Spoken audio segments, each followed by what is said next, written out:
দুপুর 12টা থেকে আমাদের দিল্লি রামলীলা ময়দানে যোগ্য শিক্ষক শিক্ষিকা অধিকার মঞ্চের তরফ থেকে যে প্রোটেস্টের প্রস্তুতি আমরা নিয়েছি এবং আমরা জানি যে সুপ্রিম কোর্ট গত পরশুদিন কি বলেছে, অবজারভেশন দিয়েছে। আমরা সব কিছু পেরিয়ে এসে দিল্লিতে প্রোটেস্ট করছি, কারণ আমাদের সঙ্গে রাজ্য সরকার, পশ্চিমবঙ্গ সরকার যেভাবে খেলা খেলছে বা আমাদেরকে বিতাড়িত করছে, সবসময় তাচ্ছিল্য করছে, তার একটা বিরোধ, প্রতিবাদ এবং সঠিক বিচার থেকে আমরা বঞ্চিত হচ্ছি সবসময়। তার জন্য যে প্রতিবাদ, সেই জন্য রামলীলা ময়দানে আমাদের প্রস্তুতি প্রায় শেষের দিকে। আমাদের যারা শিক্ষক শিক্ষিকারা এবং শিক্ষাকর্মীরাও আসছেন, প্রায় 20 জন মতো, সকলে মিলে এখানে প্রোটেস্ট করা হবে। 3 দিন গত দিন থেকে লোকসভার অধিবেশন শুরু হয়েছে এবং সেই জায়গায় দাঁড়িয়ে আমাদের বিভিন্ন জনের সঙ্গে করার কথাও হচ্ছে। আমরা চাইব যে আমাদের এই আন্দোলন ছড়িয়ে পড়ুক এবং লোকসভায় আমাদের বিষয়টা উঠুক, গোটা দেশবাসী জানুক যে আমরা কী ধরনের একটা পরিস্থিতির মধ্যে দিয়ে, দিশাহীন পরিস্থিতির মধ্যে দিয়ে যাচ্ছি। আপনাদের দেখাই, আমাদের প্রস্তুতি প্রায় শেষের দিকে।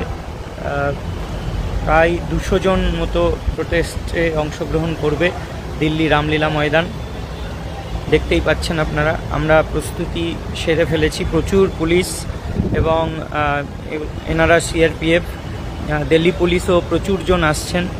আমাদের প্রচুর ক্রাইটেরিয়া দেওয়া হয়েছিল দিল্লিতে প্রোটেস্ট করার জন্য, যে একটা টেন্ট হতে হবে। তো সেরকমই আমরা জার্মান টেন্ট নিয়েছি এবং সাথে সিকিউরিটির জন্য সিসিটিভি লাগাতে বলেছেন, সেই প্রস্তুতিও চলছে।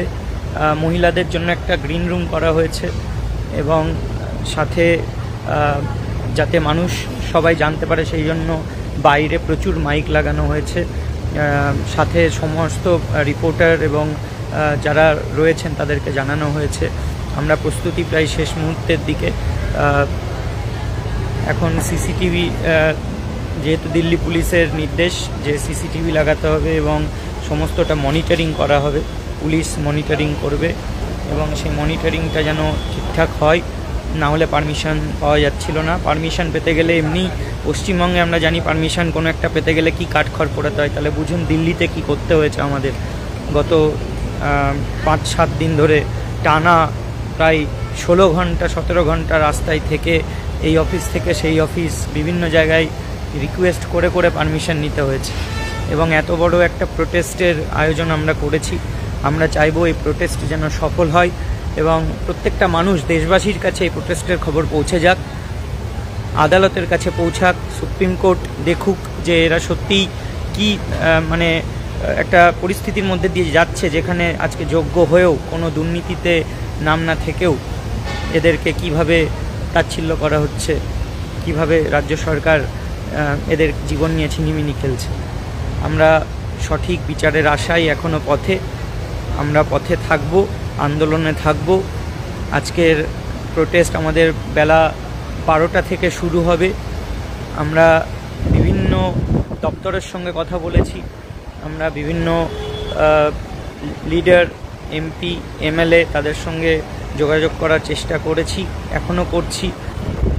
আমরা চাইব আজকের যারা মিডিয়া পার্টনাররা রয়েছেন তারা এই আন্দোলনের খবর চারিদিকে ছড়িয়ে দেবেন, গোটা দেশবাসী জানুক এবং সঠিক বিচার যেন আমরা পাই। এই জন্যেই এত বড় আয়োজন আমরা করেছি প্রোটেস্টের। আমাদের যারা শিক্ষক শিক্ষিকারা রয়েছেন তারা এক এক করে আসবেন, অলরেডি আসা শুরু করেছেন।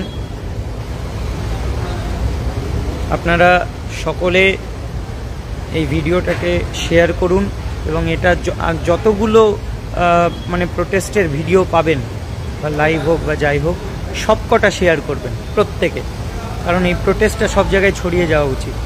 সব জায়গায় এই প্রোটেস্টের খবর ছড়িয়ে যাওয়া উচিত, গোটা দেশ জুড়ে যেন এই প্রোটেস্টের খবর ছড়ায়। সেই জন্যেই আমাদের দিল্লিতে প্রোটেস্টের ব্যবস্থা, যাতে লোকসভা অধিবেশনে আমাদের কথাটা ওঠে। সেই জন্য প্রত্যেককে বলবো যে অনেক কষ্ট করে পারমিশন নিতে হয়েছে, অনেক কষ্ট করে সব করতে হচ্ছে। সেই জন্য বলবো যে আপনারা প্রত্যেকে এটাকে শেয়ার করুন এবং সবার কাছে পৌঁছে দিন, যাতে এটা সার্থক হয় অন্তত। ঠিক আছে।